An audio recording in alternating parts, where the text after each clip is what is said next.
Gunung Pemahaman Dao berdiri megah seperti hasil tempaan logam langit. Puncaknya bahkan memancarkan kilau seperti logam cair, dipenuhi aliran energi abadi yang samar, namun menenangkan. Di sanalah tumbuh obat abadi yang langka, sumber aroma halus yang mampu menembus jiwa, membuat pikiran jernih dan membuka jalan menuju pemahaman Dao. Namun, tempat suci ini bukanlah milik semua orang. Wilayah tertingginya telah lama dikuasai oleh para ahli kuat dari berbagai klan besar, menjadikannya medan persaingan yang kejam.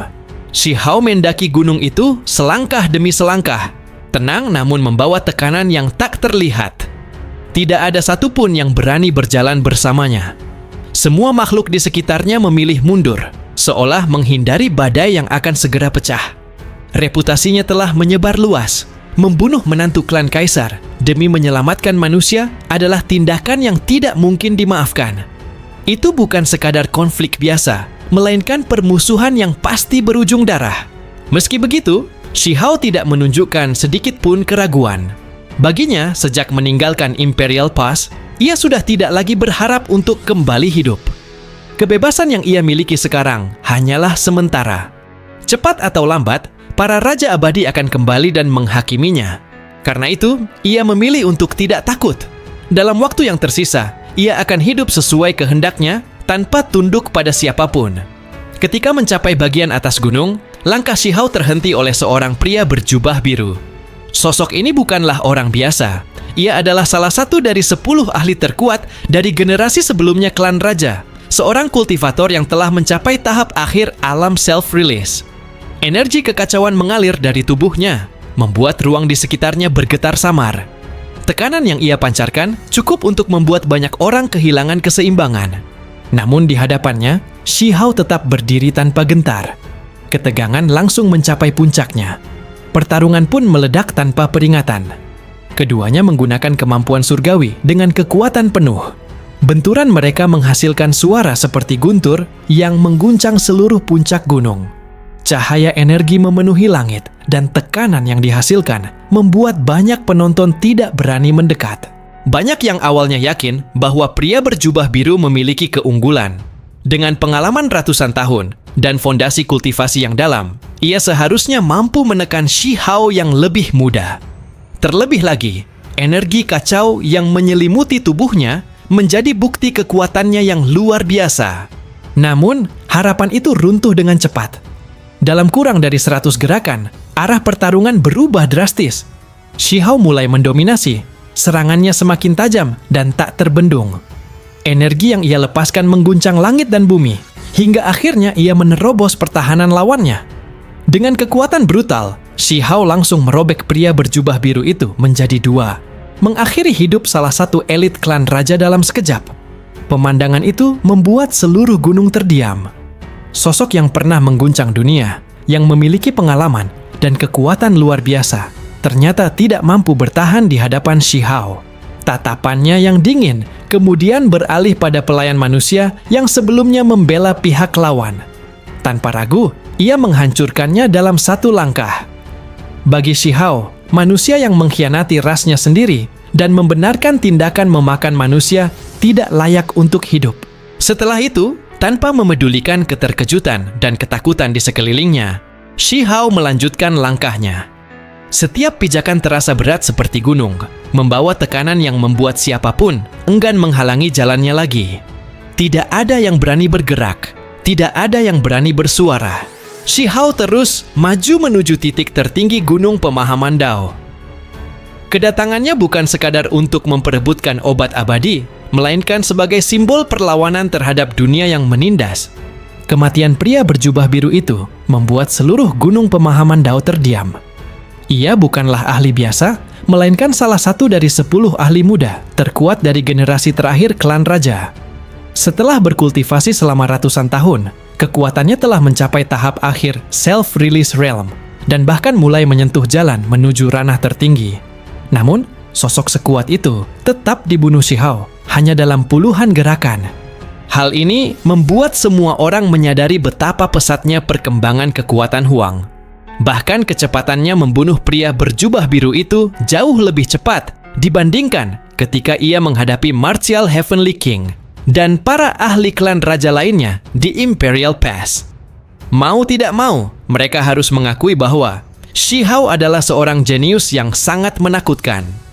Jika terus diberi waktu untuk berkembang, pencapaiannya di masa depan mungkin akan benar-benar tak tertandingi. Setelah membunuh pelayan manusia tersebut, Shi Hao akhirnya mencapai puncak gunung pemahaman Dao. Di tempat itu, ia melihat hamparan rumput hijau yang dipenuhi energi esensi langit dan bumi. Namun, perhatian Shi Hao langsung tertuju pada pusat puncak gunung. Tempat aroma harum yang menenangkan jiwa terus menyebar. Dengan mata surgawinya, Shi Hao menembus penghalang cahaya dan akhirnya melihat sumber aroma tersebut. Sebuah pohon kuno berdiri di sana, batangnya tua dan retak seperti sisik naga. Yang paling menakjubkan adalah daun-daunnya. Setiap daun memiliki bentuk dan warna yang berbeda, memancarkan cahaya seperti sungai bintang. Itulah pohon teh pemahaman Dao, sebuah obat abadi yang nilainya tak terukur. Daunnya dapat digunakan untuk membuat teh yang membantu seseorang memasuki kondisi pemahaman Dao, merasakan keajaiban hukum langit dan bumi. Saat daun-daunnya matang, para ahli di puncak gunung langsung memberikan perhatian penuh. Namun, bukan hanya pohon teh pemahaman Dao yang menarik perhatian Shi Hao. Di puncak gunung ternyata berkumpul banyak monster muda dari berbagai klan raja. Beberapa di antara mereka bahkan lebih kuat daripada pria berjubah biru yang baru saja dibunuhnya. Mereka adalah para jenius yang selama ini mengasingkan diri dan jarang menunjukkan kekuatan sebenarnya. Di antara mereka, Shi Hao juga melihat Yu Yu, Qing Kun, Wu Kun, serta beberapa anggota klan kaisar. Yang paling mengejutkan adalah keberadaan Qi Menghong. Qi Menghong ternyata telah berada di puncak gunung sejak awal. Ia mengetahui bahwa Shi Hao telah menghabisi menantu dari garis keturunan Raja Merah, tetapi sama sekali tidak berusaha menyelamatkannya. Bagi Qi Menghong, sosok tersebut bahkan tidak cukup kuat untuk dianggap sebagai bagian penting dari garis keturunannya. Namun, terhadap Shi Hao, niat membunuh Qi Menghong sangat jelas. Ia telah lama ingin menghabisi Huang, hanya saja sebelumnya selalu dicegah oleh makhluk tertinggi klan kaisar. Kini, setelah Shi Hao datang tepat ke hadapannya, kesempatan itu akhirnya terbuka. Shi Hao sendiri sama sekali tidak gentar. Setelah mengalami transformasi luar biasa di Tungku Yin Yang Klan Gu, kekuatannya telah meningkat pesat. Justru keberadaan Qi Menghong membuat semangat bertarungnya semakin membara. Pertemuan Shi Hao dan Qi Menghong di puncak gunung pemahaman Dao semakin memanas. Keduanya sama-sama baru mengalami transformasi di Tungku Yin Yang, tetapi tidak pernah terbentuk hubungan baik di antara mereka. Qi Menghong tetap membawa niat membunuh yang kuat, sementara Shi Hao justru menghadapinya dengan sikap santai, seolah sama sekali tidak menganggap ancaman tersebut serius. Tekanan dari kedua sosok itu bahkan mulai merobek ruang di sekitar mereka. Angin kencang dan petir muncul sebelum keduanya benar-benar bertarung, membuat para ahli lain bergidik. Qi Menghong tetap duduk dengan tenang, menunjukkan kepercayaan diri yang luar biasa. Sepasang matanya yang merah menyala seperti darah, membuatnya tampak seperti gunung iblis kuno yang tidak dapat digoyahkan. Namun, pertarungan mereka akhirnya dihentikan oleh para penjaga pohon teh pemahaman Dao. Jarak mereka terlalu dekat dengan pohon kuno tersebut. Jika dua ahli seperti Shi Hao dan Qi Menghong benar-benar bertarung, gelombang kehancurannya bisa merusak pohon abadi yang sangat berharga itu. Ketegangan kembali meningkat ketika salah satu pelayan manusia Qi Menghong mencoba meremehkan Shi Hao. Namun, Shi Hao hanya mengeluarkan dengusan dingin. Kekuatan spiritual yang mengerikan langsung mengguncang lautan kesadaran pelayan tersebut hingga hampir hancur. Qi Menghong terpaksa turun tangan untuk melindungi pelayannya. Hal ini kembali membuktikan betapa mengerikannya kekuatan Shi Hao, bahkan tanpa perlu benar-benar bergerak. Tidak lama kemudian, perhatian semua orang beralih kepada pohon teh pemahaman Dao. Saat para penjaga membuka penghalang, seluruh wujud pohon kuno itu akhirnya terlihat dengan jelas. Batangnya besar dan kokoh seperti naga tua, sementara cabang-cabangnya tidak memiliki banyak daun. Namun, setiap daun yang ada merupakan harta yang luar biasa. Ketika dihitung dengan teliti, jumlahnya ternyata tepat 3.000 daun. 3.000 daun tersebut melambangkan 3.000 dao besar. Yang lebih menakjubkan, tidak ada satupun daun yang memiliki bentuk sama. Ada daun yang menyerupai pedang dewa, Ada yang berbentuk lonceng, tungku, harimau putih, hingga burung phoenix. Masing-masing memancarkan aura Dao yang berbeda dan seolah menyimpan hukum langit dan bumi di dalamnya. Para tetua kemudian memetik seluruh daun dengan sangat hati-hati dan menyimpannya dalam 3.000 wadah batu giok. Setelah sebuah ritual dilakukan, dimulailah upacara minum teh. Aturannya sederhana tetapi sangat sulit. Setiap orang hanya boleh memperoleh satu wadah terlebih dahulu. Daun yang didapat akan menentukan jenis Dao yang memiliki hubungan dengan dirinya.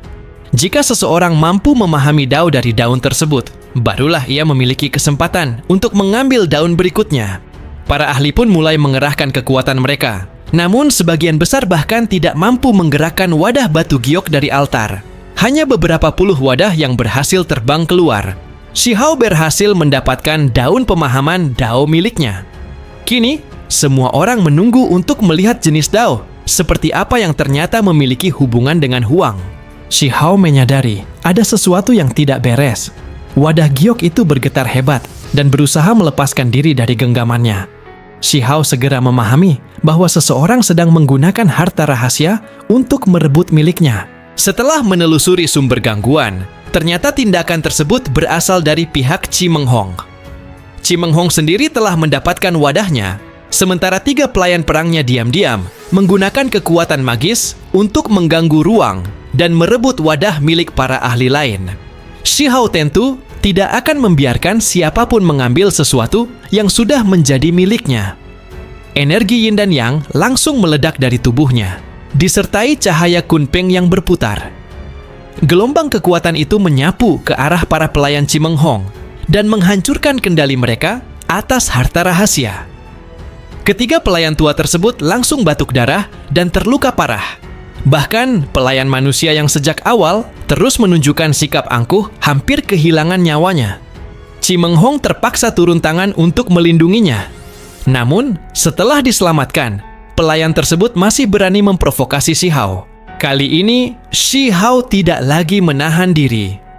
Energi Yin dan Yang kembali berputar di kehampaan dan menghantam tubuh pelayan manusia itu. Dalam sekejap, tubuhnya meledak menjadi kabut darah, hanya menyisakan kepalanya. Seluruh puncak gunung pemahaman Dao langsung sunyi. Tidak ada yang menyangka Shi Hao akan bertindak seberani itu di hadapan Chi Meng Hong. Terlebih lagi membunuh seorang pelayan klan kaisar tanpa sedikit pun keraguan. Bagi Shi Hao, status klan kaisar bukan alasan untuk membiarkan siapapun merampas hartanya. Chi Meng Hong pun semakin dipenuhi niat membunuh. Pertarungan antara keduanya seolah tidak lagi bisa dihindari. Namun, untuk sementara mereka harus mengalihkan perhatian karena daun pemahaman Dao akhirnya siap digunakan. Para ahli mulai mengambil Divine Ice dari pegunungan bersalju yang berada di kejauhan. Es surgawi tersebut bukan es biasa, karena telah menyerap jejak energi Dao selama bertahun-tahun. Ketika digunakan untuk menyeduh daun pemahaman Dao, aroma yang luar biasa segera menyebar ke seluruh puncak gunung, bahkan membuat mereka yang tidak mendapatkan teh ikut merasakan tubuh menjadi ringan dan pikiran menjadi jernih. Shi Hao kemudian melihat daun yang ia dapatkan. Bentuknya justru terlihat sederhana, tidak menyerupai pedang, naga, tungku, ataupun makhluk lainnya. Namun, setelah diseduh, daun tersebut mengeluarkan kabut abadi yang sangat misterius. Saat Shi Hao menyesap tehnya, suasana hatinya langsung berubah. Segala kegelisahan seolah menghilang, pikirannya menjadi sangat tenang, dan kesadarannya perlahan memasuki kondisi pemahaman Dao. Pada saat itulah sesuatu yang mengejutkan terjadi. Energi asal yang selama ini tersembunyi di dalam tubuh Shi Hao mulai bergerak. Energi tersebut melonjak seperti lautan dan beresonansi dengan kekuatan yang terkandung dalam daun pemahaman Dao. Beberapa gerbang misterius di dalam tubuhnya perlahan menunjukkan tanda-tanda terbuka. Shi Hao langsung menyadari bahwa daun yang ia dapatkan bukanlah daun biasa. Ada hubungan khusus antara Dao yang terkandung di dalamnya dengan energi asal yang telah ia miliki. Tubuh Shi Hao mulai bersinar, diselimuti cahaya surgawi. Auranya perlahan meningkat, sementara perbendaharaan tubuhnya mulai terbuka sedikit demi sedikit. Para ahli di sekitarnya segera menyadari bahwa Huang sedang memperoleh manfaat luar biasa dari teh tersebut. Bahkan, Shihao sendiri mulai merasakan tanda-tanda terobosan. Setelah sebelumnya mengalami transformasi besar di Tungku Yin Yang, kini ia kembali mendapatkan kesempatan luar biasa melalui daun pemahaman Dao. Kultivasinya bergerak maju dengan kecepatan yang membuat banyak orang iri sekaligus terkejut. Jika proses ini terus berlanjut, Shihao berpeluang menembus tahap akhir Self-Severing Realm. Dan ketika terobosan itu benar-benar terjadi, kekuatan Huang akan kembali mengalami lonjakan besar, membuat pertemuannya dengan Chi Meng Hong nanti menjadi jauh lebih berbahaya.